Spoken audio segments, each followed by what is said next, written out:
且咧，你睇見啊幾位師傅嚟自南亞嘅師傅，睇就知道，仲有一贈品添啊！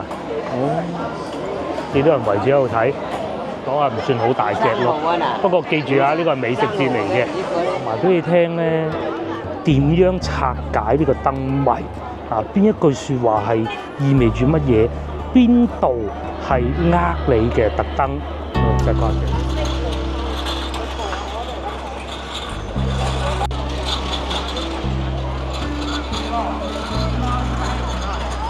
觀眾大家好，今日係星期三，但係咧重點咧，今日係正月15。咁其實喺疫情前後呢幾年咧，廣州突然間出現咗一個詞喺正月15，就叫做廣府廟會。咁好老實講下，以我嘅認知咧，廣州人就唔會叫廟會嘅。咁佢哋咧就會喺正月15前後，由正月15開始啦，一年大概可能一個星期咁樣嘅活動嚟嘅。不過因為呢個活動咧就越嚟越受遊客歡迎，尤其係外省嘅遊客，又係外省遊客，佢淨係理解到廟會兩個字嘅啫嘛。咁如果你話吸引得到遊客咧，叫乜都冇所謂嘅嚇。咁所以咧今日就同大家行下，就梗係要有美食㗎啦。冇美食嘅廟會，你係叫咩都冇用啦。有美食就得㗎啦，有美食咧就叫咩都有用㗎啦。咁第一個咧就係我好推薦大家嘅鴛鴦黃啊！應該係要買一杯飲下嘅。另外咧，聽日我哋會去湛江嘅，揸車去嗰種啊。去完湛江仲會海南島，所以咧今日只有我一個人拍攝嘅啫，夫人在家計劃行程中。個好啊，呢個係鴛鴦黃嚟㗎。咁即係我唔識飲鴛鴦嘅，我係中意奶茶多嘅。我確實飲過喺廣州市中心咧，就都數一數二啊！我夠膽講，咁即係啦，好唔好？香港嗰啲咁啊，見仁見智啦。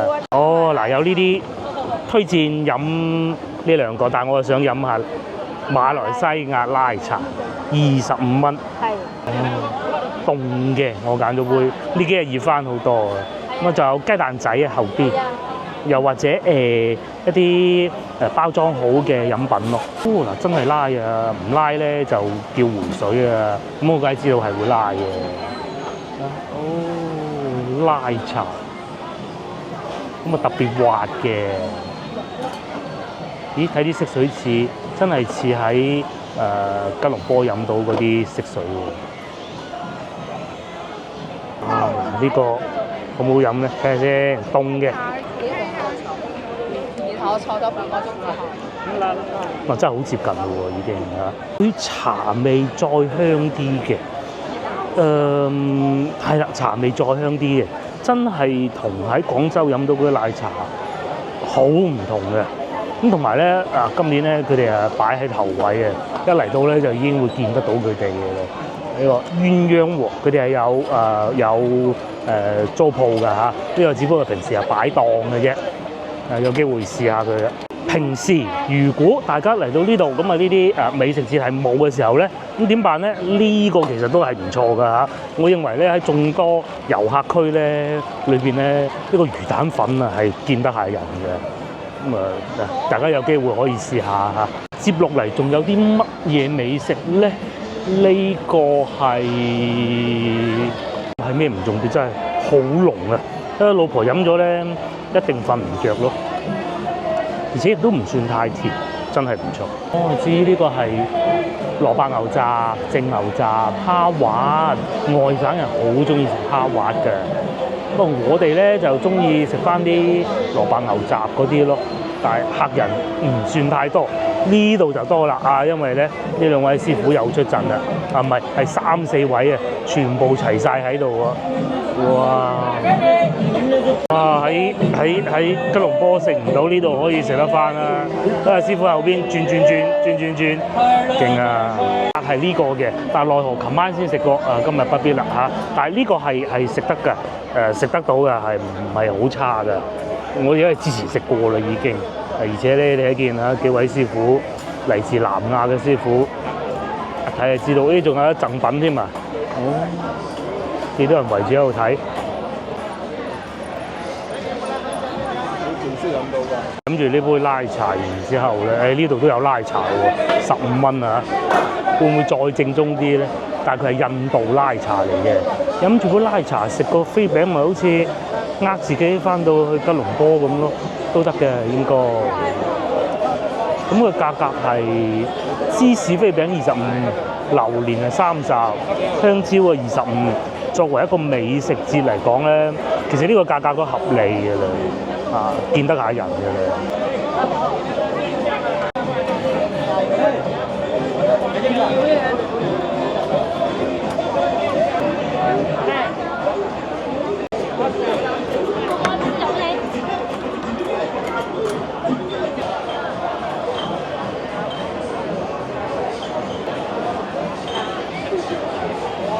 除咗印度飛餅拉茶之外咧，咪肯定都會有啲中華美食嘅三鮮豆皮，咁呢個就不講啦嚇。喜歡食嘅其實翻到去武漢都食得到嘅。其實呢樣嘢咧，唔係非要喺武漢先食得到嘅，嗰個地方做到亦都唔難嘅。有香港碗仔翅，每天銷售上萬碗咁勁咯，每天銷售上萬碗，仲有啲腸仔添。呢度吸引啊！連外國遊客嚟到睇見都津津樂道，鐵板蝦滑似乎佢更關心。過兩日就湛江啦，睇怕都冇必要啦嚇。咁樣嘅蒸嘅，睇唔見有辣嘅。嗰啲生蠔船上邊咧就我都有少少辣，就擺滿咗嗰啲蒜蓉啊。咁蒸起身係真係幾香嘅。但係好老實講唔算好大隻咯。不過記住呢個係美食節嚟嘅，呢都想試下喎。蝦滑20蚊一份，仲要係鐵板蝦滑啦，記住啊！仲有呢個有趣嘅，早幾年咧係好火爆嘅，食呢個叫做旋風薯撻。疫情之前啦，咁而家就食少咗啦。今日正月15，其實而家呢個時段人客應該已經少咗㗎啦。就係大佛寺啊！咁早排入過去，今日唔再入去啦嚇。正月15喺呢度入大佛寺快好多嘅。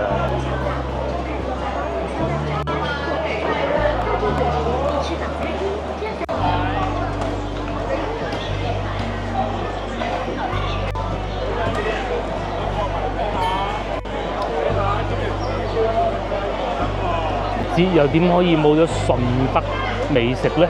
呢度係均安蒸豬。睇上去好似都係印象中嘅均安蒸豬喎。再嚟呢邊係官方 media 影緊嘢喎，係咪？容桂豆腐炸豆腐啊！老闆娘幾開心。仲有運鏡添，哇，不得了啊！呢邊咧就係潮汕蠔烙，有蠔烙啦。係收緊25蚊一份，章魚小丸子糯米飯都係有嘅。哇，糯米飯上邊嗰條臘腸仲要好大碌添喎，25蚊一盒。好正常啊！而家上年咁啊係，成日都係。哇！接落嚟竟然仲有台灣夜市美食添嚇。行到嚟呢度咧，感覺上唔夠舊年刺激。舊年真係好刺激。舊年咧係揾晒好多嗰啲5星級酒店過嚟擺檔㗎，似係番禺美食節咁嘅。咁今年咧就雖然熱鬧，但係又冇舊年咁勁咯。舊年我哋係有好多嘢咧係食到好意猶未盡嗰種㗎。呢個係台灣夜市有咩食咧？呢個係八爪魚38蚊。我無骨鳳爪係35蚊，仲可以加年糕。最後咧就仲有我哋廣州嘅美食啦，沙灣煎魚餅同埋爬金沙。嗱，其實咧爬金沙咧你係食得到咧，係可以要個煎魚餅啦，再加個薑埋奶就最好啦。睇下先，哇！你睇嗰啲薑多到〜呢邊就爬金山唔知大家知唔知係咩？就係魚滑啦，大家可以理解為咁咧。你要咧就喺度要一碗靚女呢一個咁樣咯。爬金山，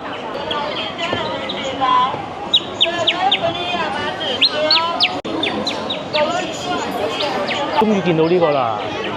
呢個可以試啊！呢個係君悅大酒店啊，舊年都有㗎啦。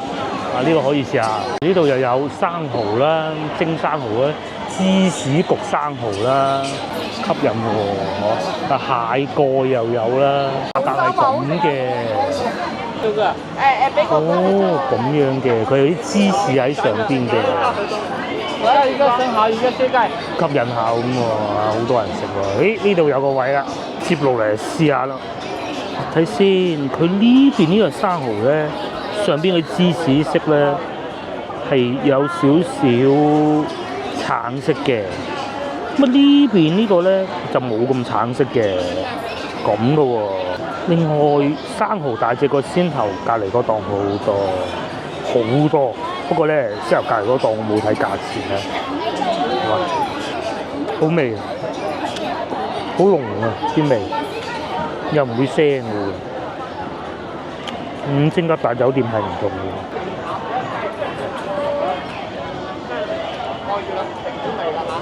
接嚟到呢邊，呢個係蟹蓋嚟嘅，應該唔算好大嘅，但係感覺上，哦係啊，係拆咗嗰啲蟹柳啊，蟹蓋裏邊嗰啲肉出嚟，咁樣焗嘅。呢個13蚊，但係就冇套餐嘅咯。哇！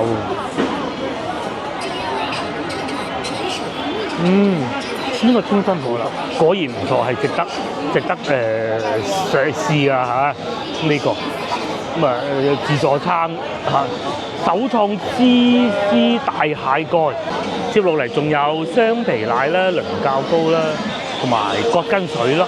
呢個係煎釀豆腐啊！哦，呢個係金榜上街嗰度都見過龍眼炸豬肉。順德河釀豆腐咁嘅，炸豬肉就係咁嘅啦，喺右邊炸緊，左邊就係豆腐咯。嗱，基本上咧我就睇過晒㗎，大家咁啊，亦都食咗少少。我個人揀嗰兩間都係唔錯嘅，考慮到食量有限啊，咁啊其他就冇再試啦。如果食量係唔係好似我咁差，又或者你多幾個人嚟嘅咧，係最好嘅選擇。譬如話盲公園，你係可以試一試嘅。咁啊，第二個咧就係主食咧，我就唔係好建議揀嘅啦嚇，因為你食到飽晒咁咧。仲有一個咧就係小朋友啱先拎住嗰個雙皮奶13E雙皮奶，亦都係可以考慮嘅嚇。呢一個咁至於個印度飛餅就睇下師傅整係好過癮食咧，我覺得都係大可不必㗎嚇。唔係話佢唔好食，而係冇必要嚟到呢度浪費咗你嘅胃容量嘛。咁啊，至於番禺爬金山亦都係，其實你要食到番禺爬金山咧，除咗一啲美食節咧，其實並不太容易㗎。個價錢亦都唔係話好低嗰種啊，嚟到好似賣到35蚊一份啊！你話勁平未至於，但係你可以一次過食晒咁多美食啊，都係開心嘅。佢哋呢度咧衞生係打幾好嘅，但係有小問題就係坐嘅地方確實不多。如果你話今日係星期3嚟㗎嚇，正月15都算旺日。但係咧，如果到星期6日嘅話咧，可能更為火爆。不過咧，有時候啲嘢係要火爆先至過癮嘅，即係到時咧，大家睇到呢集影片嘅時候，應該係星期6嚟嘅。如果你嚟自香港嘅話咧，而家執行李翻上嚟廣州住翻晚咁樣，星期日朝頭早過嚟行下睇下食下。呢度咧就係惠福西路美食街。咁地鐵站喺邊度？行過好多次啊，我都唔再講啦。正前方一路行北京路地鐵站。其實咧今日嘅活動咧仲有好多㗎，或者業界講係呢連續7日嘅活動都有好多㗎。呢度有寫啊！我面前呢一個大家睇唔睇到啊？美食廟會咁啊，唔好理佢嘅廟會定叫咩啦。2月12至18，惠福東路美食花街咧，咪就係呢度咯。係啊，咁啊甚至乎你仲可以南粵古壇咁啊，想知道下五仙觀嘅文化，五仙觀係好舊歷史啊嚇，喺嗰度有寫住㗎啦。咁啊呢幅圖咧，其實我喺網上邊咧已經 download 咗落嚟嘅，我話會擺喺影片最後。咁啊大家睇一睇，慢慢留意一下，因為咁多字我冇可能全部讀晒嘅。連上邊越秀區東山體育場都有活動，武林大會，會唔會喺度耍功夫咧？唔出奇喎，嚇！咁啊仲有城隍廟啦，又有活動嘅，甚至乎礦泉都有活動嘅。喺聽日黃聖堂村，係啊，呢啲全部咧都係越秀區嘅，屬於啊，連我屋企嗰邊都有添。係啊，華樂街我哋係屬於有呢個剪紙活動，我嘅計劃係咁嘅。我係會翻過去城隍廟嗰邊，咁咧嗰邊咧仲有活動嘅。呢度咧就絕對唔會因為話有正月15嘅活動咧，所以變得更為熱鬧。不過平時都係咁噶啦嚇，歌係熱鬧嘅，都係熱鬧；歌係賣酒嘅，都係賣酒。啊，呢啲係唔會變。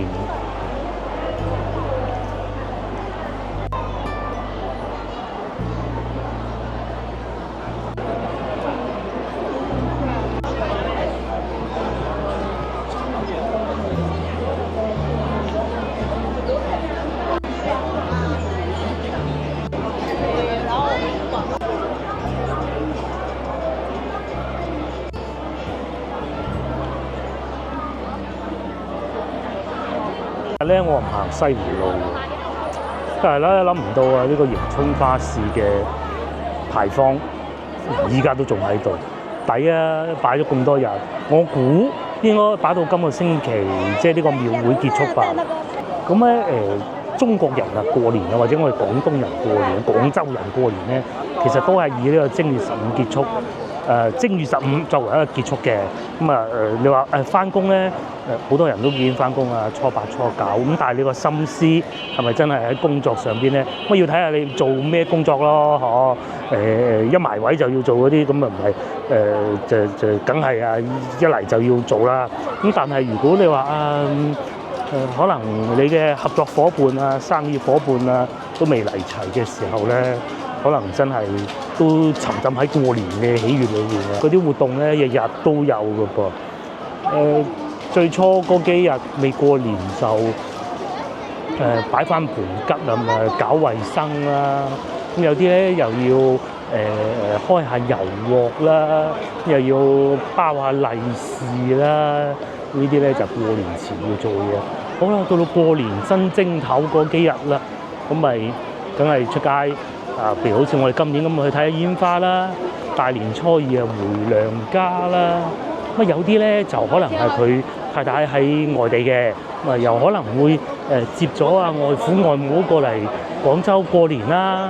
啊，因為外地凍啊嘛嚇，咁啊又或者一齊去第度旅行啦，有好多唔同嘅玩法，就唔似話以前咁樣。咁你話要傳統啲嘅，咁啊即係初二係翻去外家同外父外母食飯啦。晚啊到初五初六嗰啲啊，咁啊可能係約下啲親戚朋友啊食下飯啊，咁啊我哋都係咁做嘅啫。咁啊又或者去啲短途嘅旅行啦，嗱我哋都係咁做嘅啫。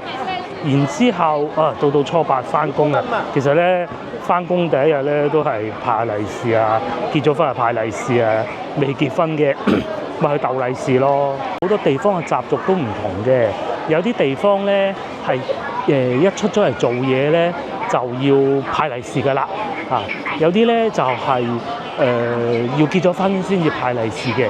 嗱，譬如話喺潮汕嗰邊咁咧，據我所知啊，只要出咗嚟做嘢咧，咁就要派利是啊！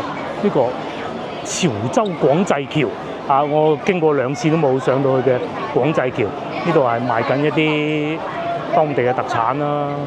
老藥信都好似見過喺當地，39蚊一樽，祛痰化咳、健脾理氣、消化不良都啱嘅喎。而家行緊呢度咧就經路，咁啊如果想去城隍廟咧，好似我先頭咁行就得㗎啦。咁當然你哋反過頭嚟行都得嘅。喺城隍廟過嚟經過北京路去惠福東路美食街都得嘅。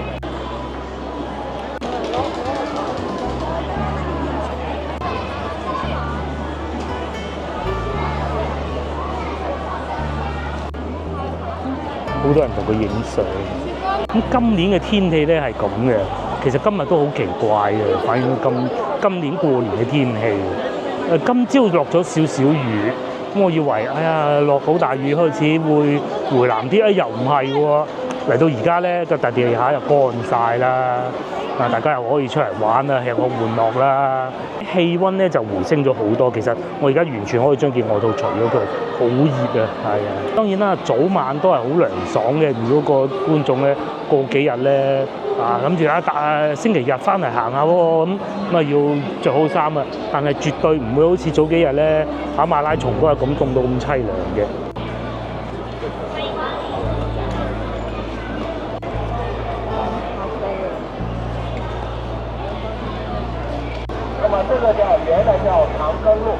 呢度仲有講解添，講解廣州舊城嘅歷史啊。不過咧，阿叔叔係用普通話嘅。佢講緊醫院啦，第一人民醫院嗰度。經過嘅時候咧，係會有好多啲快閃嘅活動嘅。咁平時都有嘅，農曆新年咧就更多啦。梗係等遊客嚟到嘅時候，多啲宣傳下廣州，咁唔係一件壞事嚟㗎嚇。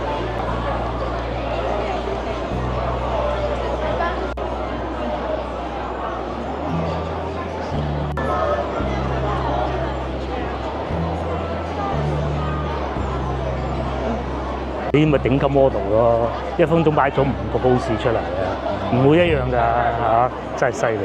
好，嚟到呢度中山5路，咁我會喺前邊呢度往右轉，睇到對面李尖記係整錶嘅。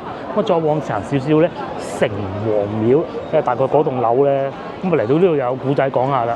嗰棟樓咧叫信德中心，即係咩咧？何生嘅啊，咁同香港嗰個係一樣嘅個名。咁如果我冇記錯嘅話咧，以前廣州麥當勞嘅總部就喺呢度嘅，咁所以咧據說咧佢下邊嗰間麥當勞咧長期都係服務態度係全廣州最好嘅，咁時移世易啦，到依家點樣我唔知啊。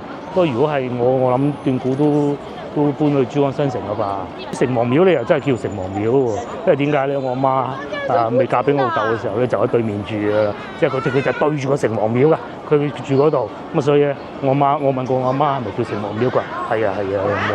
但係廣府廟會呢個 terms 咧就不是的，冇錯啦。阿媽小時候咧就住喺嗰棟樓嘅，係啊。咁咧早排咧有一次去拜我外公外婆，跟住咧舅父揸車，我阿媽開始教育我舅父啦。佢做家姐都係咁樣嘅咧。嗰陣細個啊，點啊，講到我出世啦嚇，前面嗰啲唔講啦。我出世又話生麻疹，咁然之後咧又冇得好好地休養，搞到幾難湊啊！就帶咗翻嚟阿外公呢度湊，我攞張凳咁樣行住，跟住喺度一路鬧舅父，一路喺度講，咁搞笑啊！阿媽都係咁噶啦嚇。我咧就細個咧就喺呢度玩嘅，呢度以前裏邊咧就係有啲小學同學啊喺裏邊住㗎。咁當時咧仲未發掘到啲古蹟出嚟㗎，後來咧發掘咗啲古蹟。到呢度咧又要講個鬼故啦，其實我都好耐未講過嘅，咁今日又講下啦。我嗰個同學咧小學同學嚟嘅，不過女仔嚟嘅。不過我哋咧就其實唔係話分男仔女仔，都係嚟佢屋企玩嘅啫。咁佢係外省人嚟嘅，佢係外省派嚟做佢爸爸做官嘅。咁呢度以前叫文化局。咁當時咧，因為文化局咧通常啲人咧都係特別有藝術氣質㗎。咁佢喺間屋裏邊咧擺咗維納斯像，哇好新潮，當時覺得19889喎。咁然之後咧，咁我哋啲同學仔去佢度玩啦。嗰個同學喺廣州出世嘅，佢喺廣州出世。我哋就話：點解你屋企好似都咁陰森？就仲要係好後期先夠膽同佢講㗎，初期係唔夠膽講嘅，覺得好似好陰森咁。咁大家就不以為意啦，係咪先？一路時間往後推，大概去到應該3-5年之後啦，即係我讀初中啊，或者即係到中學嗰陣啦，就知道原來咧以前呢度係南越王嘅花園嚟㗎，唔係墓地啊。咁呢度同時咧亦都係兒童公園所在地嗰啲樹全部都未變過嘅，係啊。咁啊細個嘅時候咧就同啲同學仔嚟呢度玩啦，覺得好陰森啊，當時不以為意啊嘛。到而家就知道，雖然未知都話要倒吸一口涼氣，但係都覺得有時啲嘢原來小朋友當時仲係小朋友啊，都幾準嘅。時間再往前推咧，就仲未識嗰啲小學同學之前咧，就同啲表弟啊、堂細佬啊，咪嚟呢度玩咯，兒童公園啊嘛。而今日咧一切都變化咗好多啦，唯到咧城隍廟係保留住嘅。據聞何生咧佢係完全有機會將個城隍廟拆咗佢嘅，但係好明顯何生係冇咁做，所以人哋揾到咁多錢係有原因嘅。佢話梗係要保留啦，我哋企歪啲，係啊。咁咧我哋而家就去睇城隍廟啦。呢度咧平時係掂行掂過嘅啫，嚟到呢幾日咧就會有集市嘅。呢個係手指畫咁勁。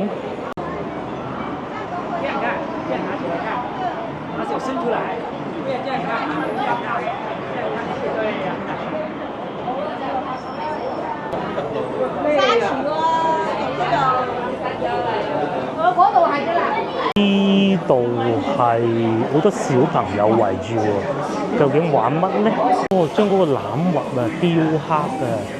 師傅喺度教緊小朋友做呢個藝術品啊！咁梗係師傅呢啲好正常嘅。師傅喺度雕刻緊，小朋友喺呢邊雕刻緊，但係都有模有樣喎。教雕刻啊呢啲。至於呢度咧係賣，舊年都見過細個嗰啲公仔紙。公仔紙啊，你睇睇啦。細個就玩得多。出外玩係啊，哇！都要賣到98蚊。玩下副啤嘅，咁咪而家有得佢自己。好多活動嘅剪紙啊、槍花好多都有，而且咧呢邊啊。其實冇咁商業化㗎，即係佢賣到梗係最好啦，賣唔到霸咯，有個開心嘅啫。嗰啲老闆譬如雕欖核咁，你話真係靠佢發達啊難啊，係咪？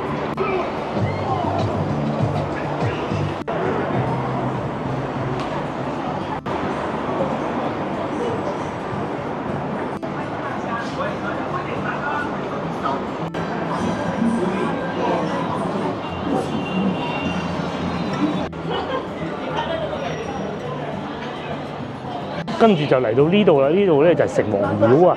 咁啊，城隍廟咧除咗搞呢啲集市以外咧，其實咧裏邊仲可以祈福㗎嚇。呢度咧相對化咧就商業化啲嚇，相比先頭我哋行過嗰條街。上邊咧就係信德中心啦。呢度咧行過去咧就係好多人喺度排隊，唔知做緊乜。同埋廣府廟會，其實咧就係城隍廟啊。呢度喺度搞緊咩咧？排隊咁嘅喎。咁我知道今日有 show 嘅。佢係咁嘅，呢啲活動嚟啊，排隊。咁贏咗應該有獎品吧？我估，如果唔係都冇咁得閒啦。呢邊又勁喎，大南路小學啊嚇。對於我都好有情懷嘅，因為咧我咧唔係讀我嗰間咧，就係大南路小學㗎啦。同埋我表弟都喺度大南路小學嘅通草畫。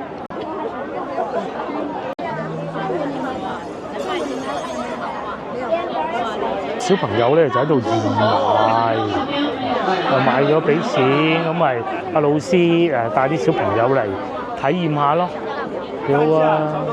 仲有風兒奇緣喺度捉棋嘅噃，贏咗應該有呢個獎啊！呢度得意啲喎，小朋友喺度畫緊畫。覺得很好啊！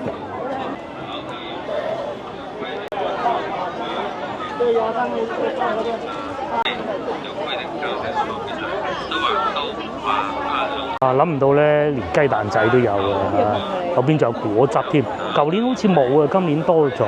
同埋呢邊咧仲有煎蠔樂添，幾好啊！仲有爆谷啦，同埋雙皮奶咯。雖然你話係咪好食到曉飛，梗唔係啊，但係有好過冇。仲有廣州海洋館，啲海洋館係咩地方？其實就係動物園啊，動物公園啊，廣州動物園。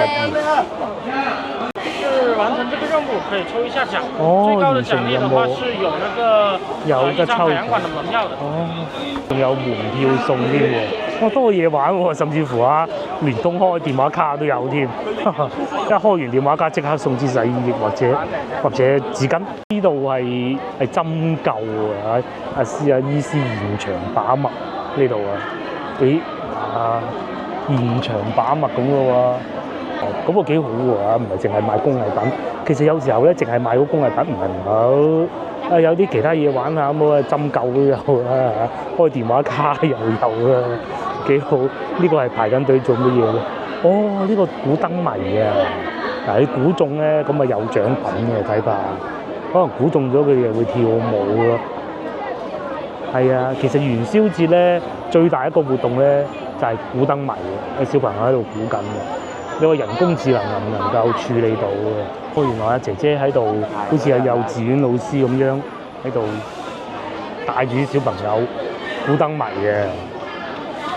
咁如果你話而家攞出個人工智能，係咪可以將所有獎品攞走晒嘅？應該係得嘅，真係得嘅喎！我先頭影咗呢幅相，咁佢嘅謎面就係咁，跟住咧發俾 AI。叫 AI 咧估，咁佢已經好快估到係豆腐，好快，同埋個原因一切講晒出嚟。哇！等我去攞份獎品先。哇！勁到人工智能，嗰就係謎面。我用 AI 咧已經估到3個，因為咧有咗 AI 咧，即係冇得玩嘅，勁啊！用 A.I. 影張相發俾佢，寫3個字猜燈謎，咁啊出到結果啊！仲話埋俾你聽咧，點樣拆解呢個燈謎啊？邊一句説話係意味住乜嘢？邊度係你嘅特登？真係誇張！我哋唔好繼續玩呢啲遊戲啊！多嘢搞嘅，有郵局啦，酸奶啦，買彩票啦。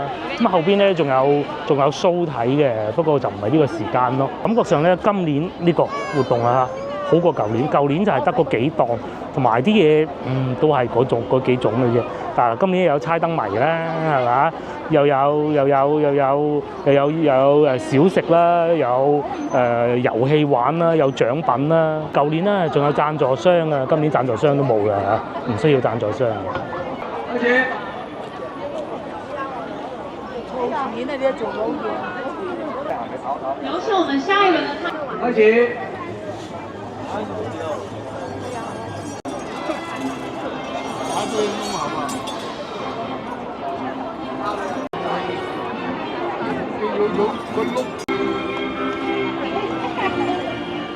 嚟咧喺呢度行入去啊，就係城隍廟啦。咁疫情嗰一年啊，解封嗰一年咧，農曆新年直播我有嚟過嘅，仲要係趁住除夕夜過嚟㗎。咁啊，今日都帶大家睇下啦嚇。如果大家離開北京路咧，其實可以過嚟睇下啦。你祈唔祈福啊？點樣係一回事嘅啫嘛。今日正月15，都算多人嘅嚇。隔離咧咪就信德中心咯，呢度就係城隍廟，咁啊又寫住邊日做乜嘢㗎嚇？天官賜福，今日係正月15啊！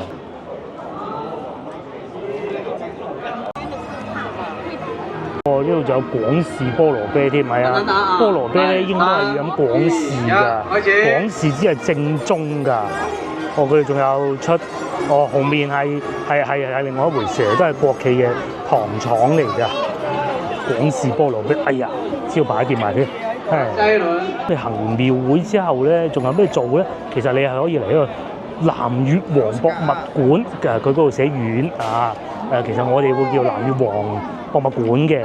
咁咧細個係有嚟睇過。關於南越王嘅博物館咧，其實有2個，一個係第一個就係呢度，另外一個咧就係喺解放中路啊。個嘅就不對外開放，都唔知算唔算不對外開放啦。對外開放嘅就係嗰個水渠咯，喺西湖路嗰度嘅。呢度咧仲講咗廣州花市嘅起源啊。咁啊，同我哋所知道嘅咧，其實真係差唔多㗎。最初邊度種花得㗎？係廣州係種花，但係咧喺邊度嚟嘅咧？其實就係嚟自芳村嘅。咁嗱嗰度寫住啊嚇，嚟自明代花渡頭。咁然之後咧就將嗰啲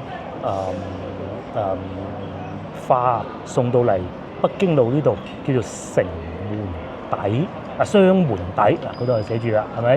咁啊，所以就形成咗呢個花市。換言之咧，係從明朝開始出現嘅。原來咧最初嘅花市啊，都喺長欄路嘅。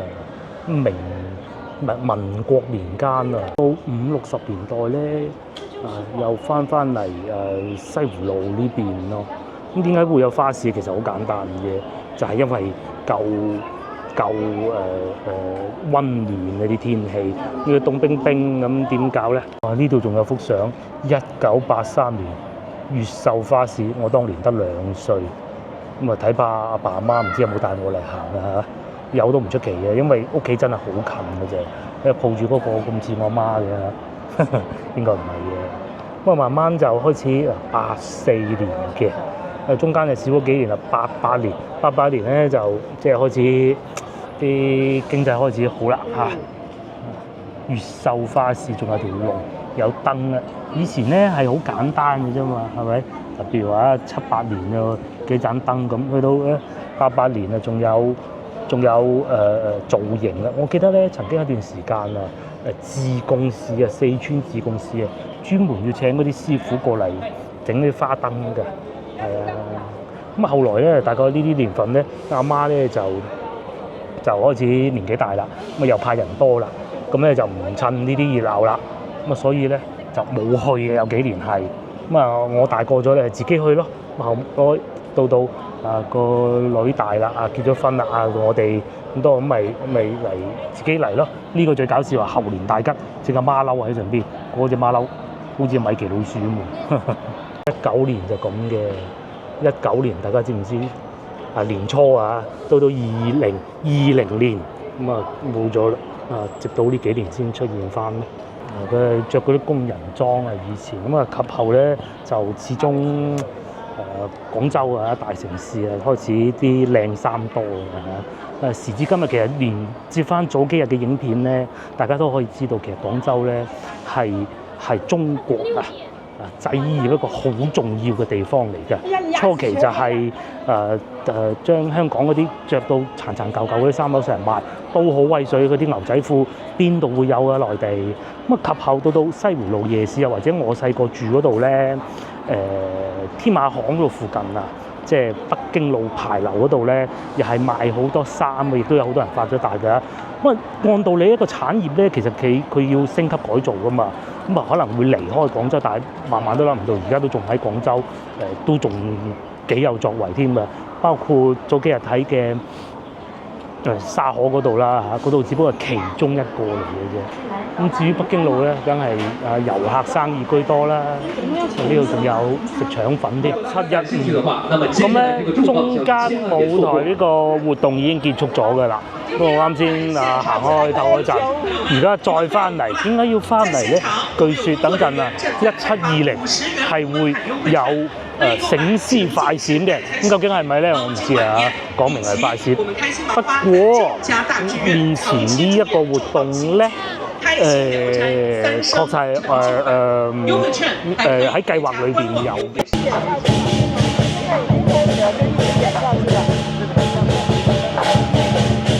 呢個係咩嚟㗎？冇嘢。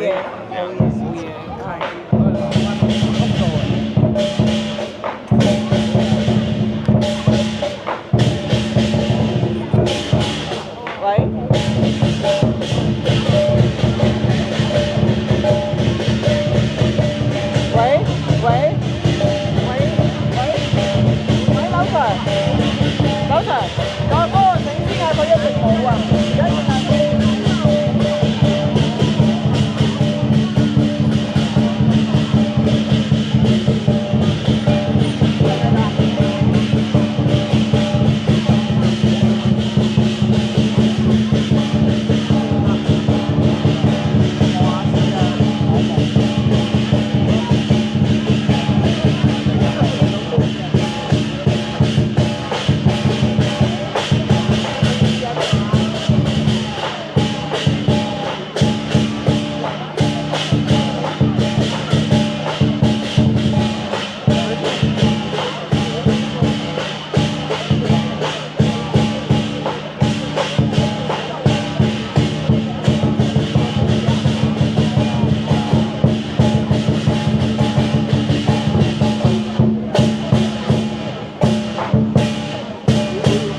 这不给你呀？科技改变生活了。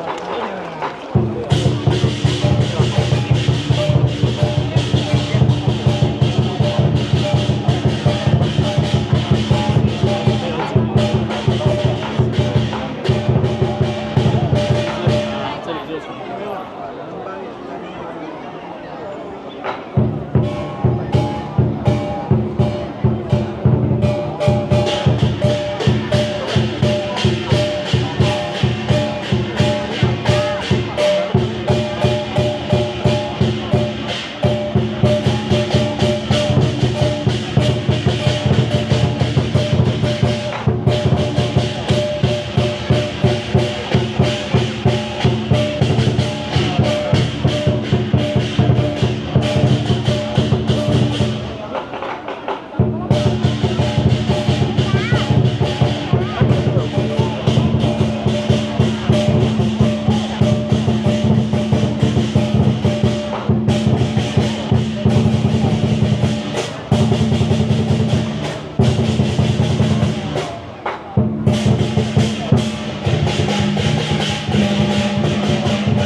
見啊，連 CCTV 都嚟添，係啊，CCTV。